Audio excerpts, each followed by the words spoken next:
राधे राधे।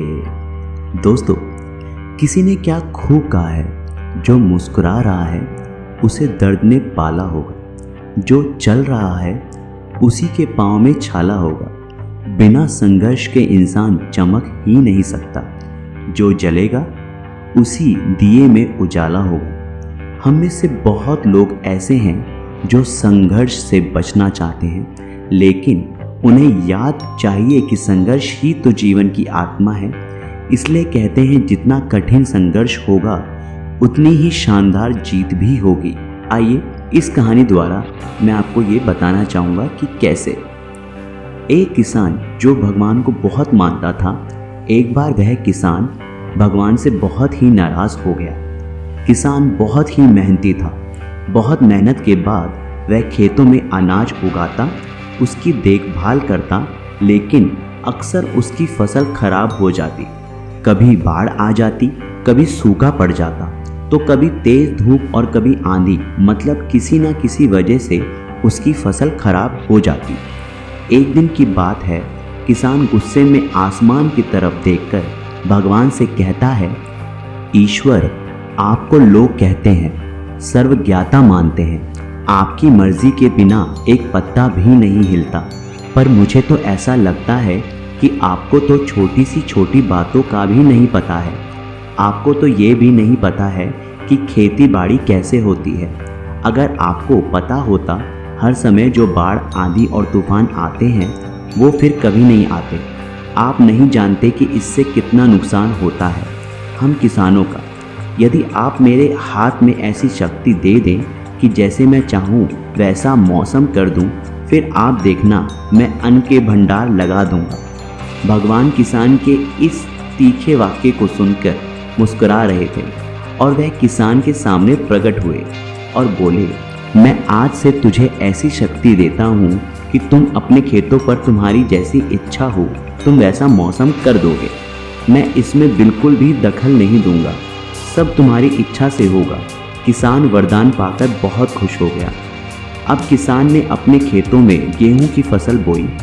अब जब किसान को लगता है कि खेतों को धूप चाहिए तो खेतों पर धूप कर देता, जब पानी बरसाना चाहता तो पानी बरसा देता। आंधी, तूफान, बाढ़ आदि कुछ भी उसने अपने खेतों पर आने नहीं दिया। किसान के खेत में इस वर्ष ऐसी फसल हुई जैसे शायद पहले कभी नहीं हुई थी।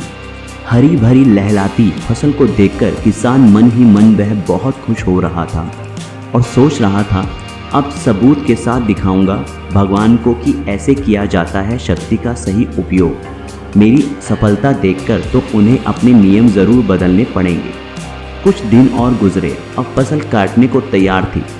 किसान बहुत उत्सुकता के साथ फसल को जैसे ही काटने लगा तो उसकी नज़र गेहूं की बालियों पर गई, तो उसने अपना सिर पीट लिया और वह रोने चिल्लाने लगा। गेहूं की एक भी बाली में गेहूं का एक दाना ना था, सारी बालियां अंदर से खाली थी।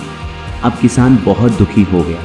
अब किसान ने भगवान को रोते हुए फिर से पुकारा, हे प्रभु, तुमने ये मेरे साथ क्या किया? तुमने मुझे ऐसी सज़ा क्यों दी? भगवान प्रकट हुए और बोले, पुत्र, ये तो होना ही था, क्योंकि तुमने अपनी फसल का संघर्ष करने का मौका ही नहीं दिया। तुमने तो उन्हें आंधियों से जूझने ही नहीं दिया, ना तेज़ बारिश को सहने दिया और ना ही धूप में तपने दिया। तुमने अपने खेतों को एक भी चुनौती का सामना तो करने नहीं दिया ना, इसलिए तुम्हारी सारी फसल अंदर से खोखली रह गई। जब आंधी, तूफान, तेज बारिश और तेज धूप पड़ती है, तभी ये पौधे अपने अस्तित्व को बचाने के लिए संघर्ष करते हैं और इसी संघर्ष से बल पैदा होता है, जिसमें शक्ति होती है, ऊर्जा होती है, और इसी ऊर्जा पूर्ति को तूने अपने खेतों को करने नहीं दिया।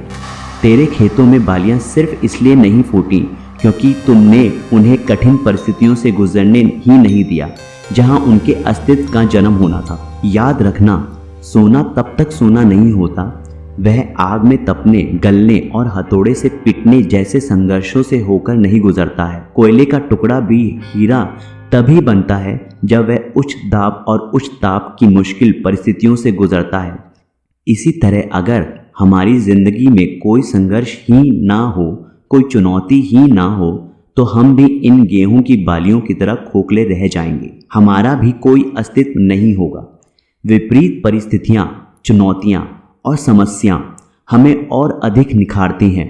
अगर जीवन में कठिन परिस्थितियां और चुनौतियां आए तो घबराना मत, बल्कि उनका डटकर सामना करना और विश्वास करना कि आप और अधिक निखर जाओगे और अधिक मजबूत बन जाओगे। किसी ने सही कहा है, जिंदगी जीना आसान नहीं होता, बिना संघर्ष कोई महान नहीं होता।